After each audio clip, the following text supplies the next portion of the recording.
जो सब्जेक्ट है social science सामाजिक विज्ञान, तो इसका हम लोग मॉडल फिट जो है उसको हम लोग पढ़ेंगे और समझेंगे कि किसका कौन-सा प्रश्न का कौन-सा उत्तर होगा।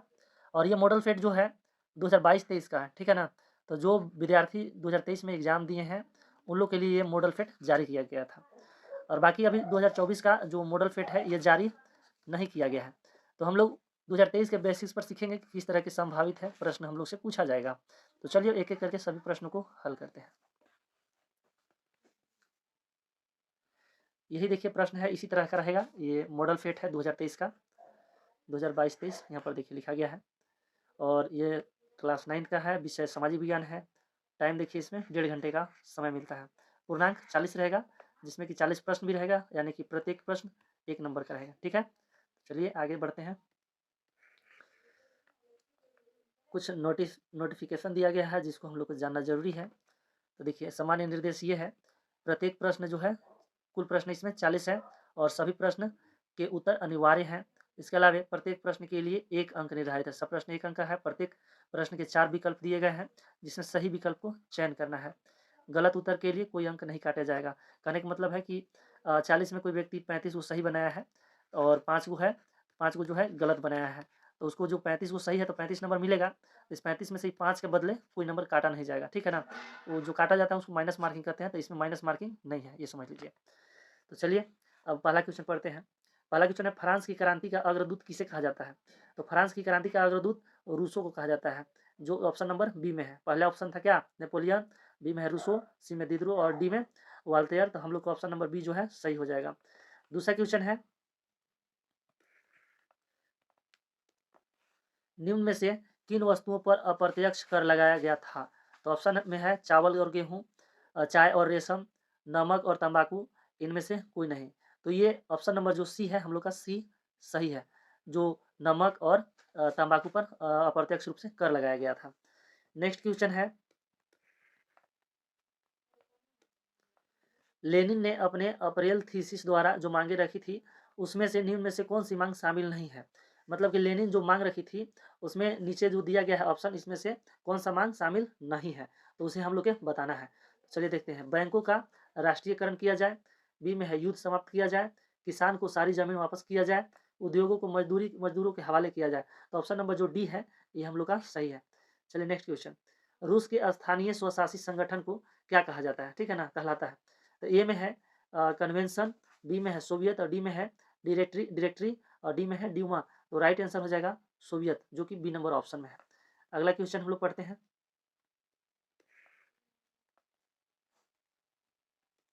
अगला क्वेश्चन है, ध्रुव शक्तियां किन देशों को कहा जाता है? ध्रुवीय शक्तियां किन देशों को कहा जाता है? तो इसका नेक्स्ट पेज में हम लोग और देखते हैं। जर्मनी, ऑस्ट्रिया, तुर्की बी नंबर में है और सी नंबर में है जर्मनी, इटली, जापान और डी में है ब्रिटेन, फ्रांस और रूस। तो इसका राइट आंसर हो जाएगा जर्मनी, इटली और जापान, जो कि है सी नंबर में, ठीक है ना? तो चलिए 6 क्वेश्चन पढ़ते हैं। किस संधि द्वारा जर्मनी पर कठोर एवं अपमानजनक शर्तें थोप दी गई थी? ठीक है ना? तो किस कोई शर्त था जिसके कारण से जर्मनी पर कठोर अपमानजनक शर्त थोप दिया गया था? मतलब कोई संधि था, समझौता था, जिसके तहत अपमानजनक शर्त जो है थोप दिया गया था। तो वो कौन सा संधि था? ऑप्शन के हिसाब से देखते हैं। ए में है पेरिस की संधि, बी में है वियना की संधि, सी में है वर्साई की संधि और डी में है कुस्तुन दुनिया की संधि। तो इसमें राइट आंसर जो हो जाएगा हम लोग का वो है वर्साई की संधि। क्या हो जाएगा? वर्साई की संधि, जो ऑप्शन नंबर सी में है। नेक्स्ट क्वेश्चन की ओर आगे बढ़ते हैं। 7 नंबर क्वेश्चन कर रहा है, 1864 में किसने भारतीय वन सेवा की स्थापना की? ठीक है ना? चलिए इसका ऑप्शन देखते हैं। ए में है ब्रेडिस और बी में है मैकाले और सी में है क्लिंटन और डी में है टैगोर। तो इसका राइट आंसर जो हो जाएगा ये हो जाएगा ब्रेडिस, ठीक है ना? ब्रेडिस ए नंबर। बी में है कलांग कौन थे? तो ए में है दिहाड़ी मजदूर और बी में है कुशल लकड़हारे और सी में है गरीब मछुआरे और डी में है अस्थायी चरवाहे। तो ये ऑप्शन नंबर बी जो है सही हो जाएगा, क्योंकि कुशल लकड़हारे को ही कलांग कहते थे, ठीक है ना? तो चलिए नेक्स्ट 9 नंबर क्वेश्चन को हम लोग पढ़ते हैं। 9 नंबर क्वेश्चन कह रहा है, बुग्याल क्या था? ए में है ऊंचे पहाड़ों पर स्थित घास के मैदान और बी में है निचले हिस्से के आसपास पर पाए जाने वाले सूखे जंगल का इलाका और सी में है तटीय मैदान और डी में है रेगिस्तान। इसका राइट आंसर हो जाएगा ऊंचे पहाड़ों पर स्थित घास के मैदान, जो कि ए नंबर में है, ठीक है ना? ए नंबर राइट आंसर है 9वां। फिर हम लोग 10 नंबर क्वेश्चन देखते हैं। दुनिया की आधी से ज़्यादा चरवाही आबादी कहाँ रहती है? दुनिया की आधी से ज़्यादा चरवाहा आबादी कहाँ रहती है? ए में है रूस, बी में है ऑस्ट्रेलिया और सी में है उत्तरी अमेरिका और डी में है अफ्रीका। तो इसका राइट आंसर जो हो जाएगा डी यानी कि अफ्रीका। ठीक है ना। चलिए नेक्स्ट क्वेश्चन को आगे बढ़ते हैं।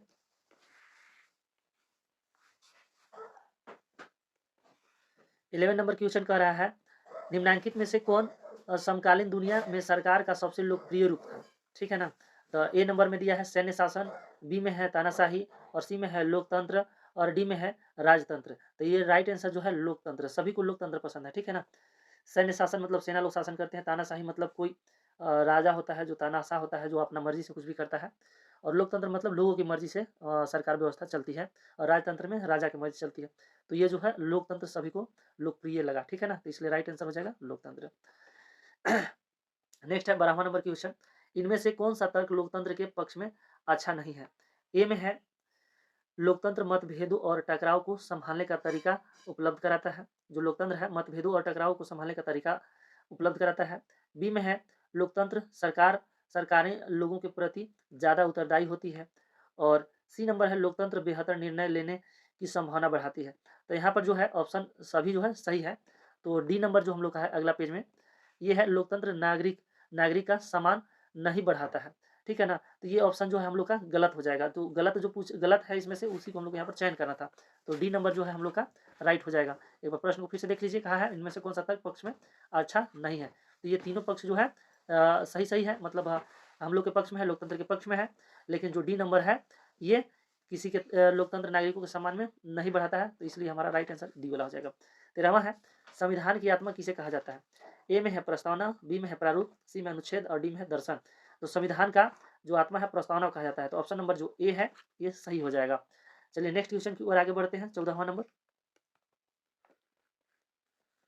दक्षिण अफ्रीका का वह लोकतांत्रिक संविधान बनाने में इनमें से कौन सा टकराव सबसे महत्वपूर्ण था? ठीक है ना। तो दक्षिण अफ्रीका जो था वहाँ पर लोकतांत्रिक संविधान बनाने के लिए कौन सा टकराव ज़्यादा महत्वपूर्ण था?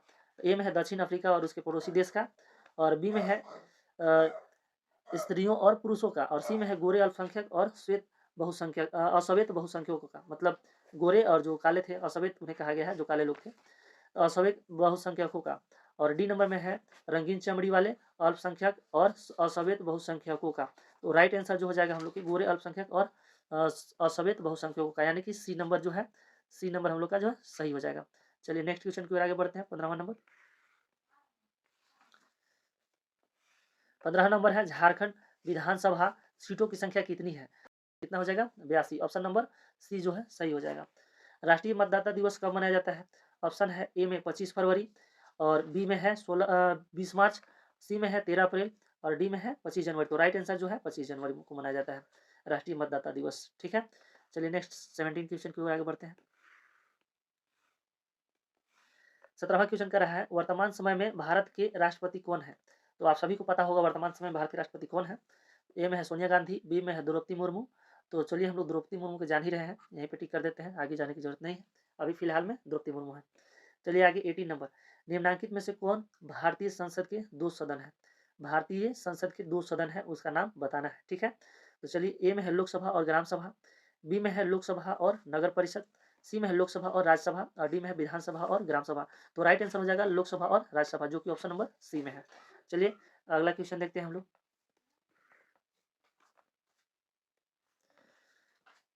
कहा गया है संगठन और संघ बनाने की स्वतंत्रता किस मौलिक अधिकार के अंतर्गत आता है? ठीक है। संगठन और संघ बनाने की स्वतंत्रता किस मौलिक अधिकार के अंतर्गत आता है?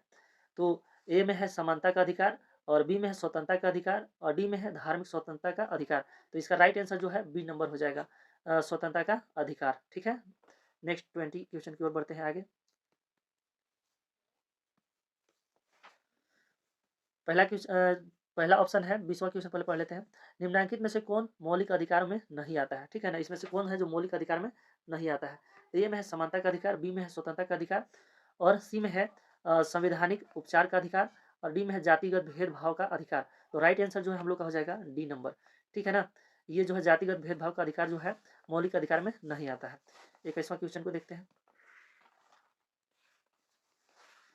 भारत का क्षेत्रफल विश्व के क्षेत्रफल का कितना प्रतिशत है? भारत का क्षेत्रफल जो है विश्व का क्षेत्रफल का कितना प्रतिशत है? तो ए में है 24.2%, बी में है 2.4% और सी में है 10.2% और डी में है 14.6%। राइट आंसर जो है 2.4% हो जाएगा, बी ऑप्शन सही है। ठीक है, चलिए 22वां क्वेश्चन देखते हैं।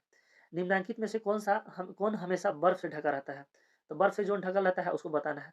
ए में है महान हिमालय, शिवालिक, सी में है पूर्वी घाट और डी में है अरावली। तो राइट आंसर हो जाएगा महान हिमालय, जो कि ऑप्शन ए में है, सही है। नेक्स्ट क्वेश्चन जो है 23वां, उसको हम लोग पढ़ते हैं। उत्तरी मैदान किन नदियों से बना है? ठीक है ना, उत्तरी मैदान किन नदियों से बना है? तो ए में है गंगा यमुना कावेरी और बी में है नर्मदा तापी गोदावरी और सी में है सिंधु कृष्णा माही और डी में है गंगा सिंधु ब्रह्मपुत्र। तो इसका राइट आंसर जो है गंगा सिंधु ब्रह्मपुत्र, डी नंबर जो है सही है। चलिए नेक्स्ट जो है 24वां क्वेश्चन हम लोग इसको पढ़ते हैं। प्रायद्वीपीय नदी होती है, प्रायद्वीपीय नदी कौन होती है वो बताना है। तो सदा जल प्रवाहित करने वाली, ग्रीष्मकाल में जल प्रवाहित करने वाला, कि वर्षाकालीन जल प्रवाहित करने वाला, सदा शुष्क रहे वाला। तो राइट आंसर जो है वर्षाकालीन जल प्रवाहित, जो सिर्फ वर्षा के समय जल प्रवाह करती है वो नदियों को क्या कहते हैं? प्रायद्वीपीय नदी कहते हैं। नेक्स्ट क्वेश्चन की ओर आगे बढ़ते हैं।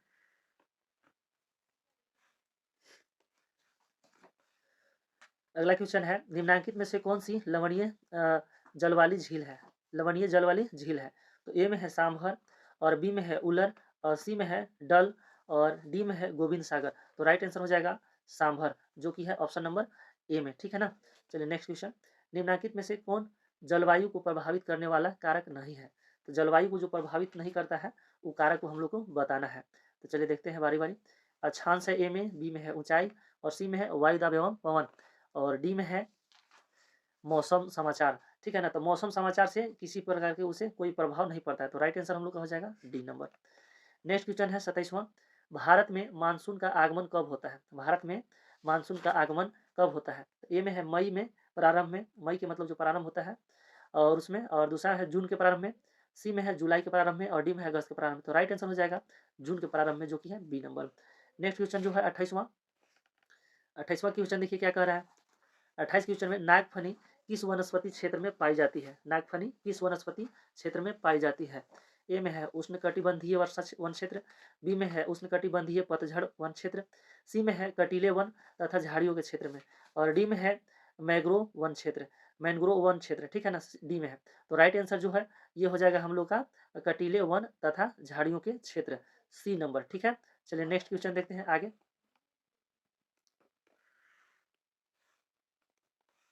जनसंख्या में होने वाले परिवर्तन की 29वां क्वेश्चन हम लोग को पढ़ना था, 30वां पढ़िए।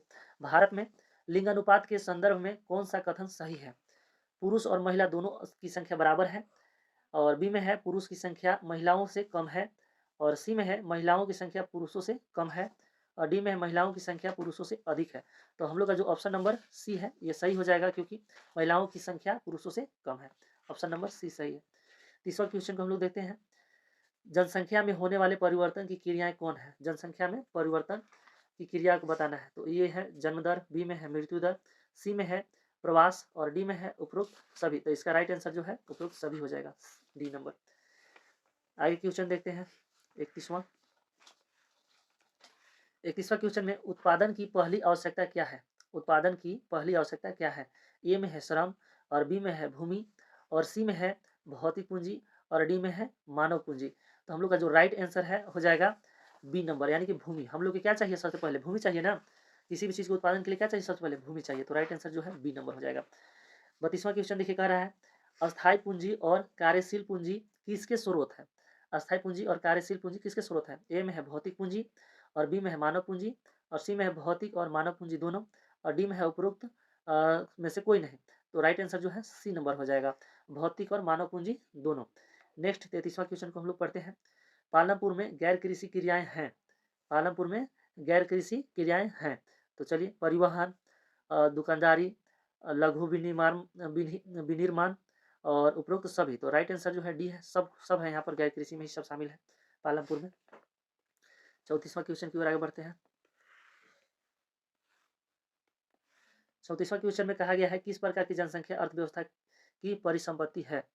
तो ए में है साक्षर एवं स्वस्थ जनसंख्या और बी में है अस्वस्थ जनसंख्या और सी में है कार्यशील अकार्यशील जनसंख्या। तो राइट आंसर जो है ये वाला हो जाएगा साक्षर एवं जो स्वस्थ जनसंख्या, ठीक है ना। चलिए 35वां क्वेश्चन की ओर आगे बढ़ते हैं।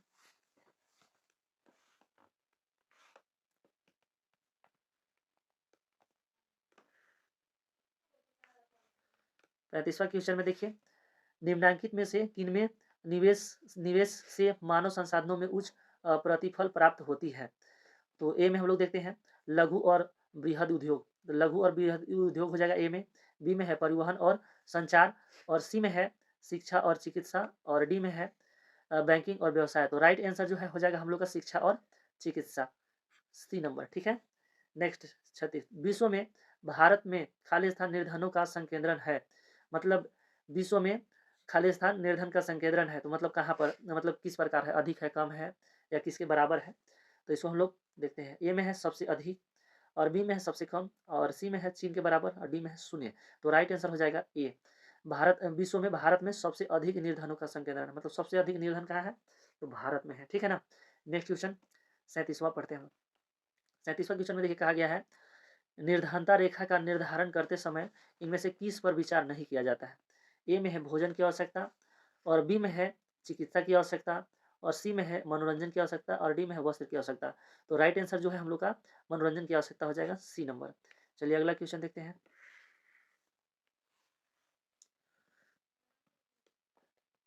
अगला क्वेश्चन जो है 38 नंबर, पूछा गया बफर स्टॉक क्या है। तो ये में है सरकार द्वारा अधिप्राप्त अनाज का भंडारण, और दुकानदारों द्वारा किया गया जमाखोरी, दलालों द्वारा किया गया जमा किया गया अनाज, विक्रय किया गया अनाज, और किसान द्वारा जमा किया गया अनाज। तो इसका राइट आंसर जो है हो जाएगा सरकारों द्वारा अधिप्राप्त अनाज का भंडार, ए नंबर जो सही है। चलिए 39 क्वेश्चन देखते हैं हम लोग।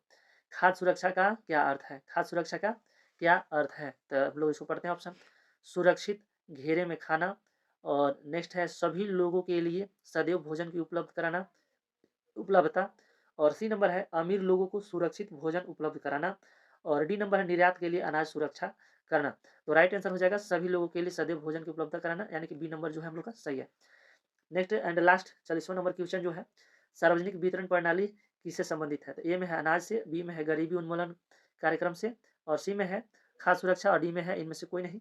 तो राइट आंसर जो है हम लोग का हो जाएगा खाद्य सुरक्षा। खाद्य सुरक्षा जो है ये सही आंसर हो जाएगा, जो कि सी नंबर है, ठीक है।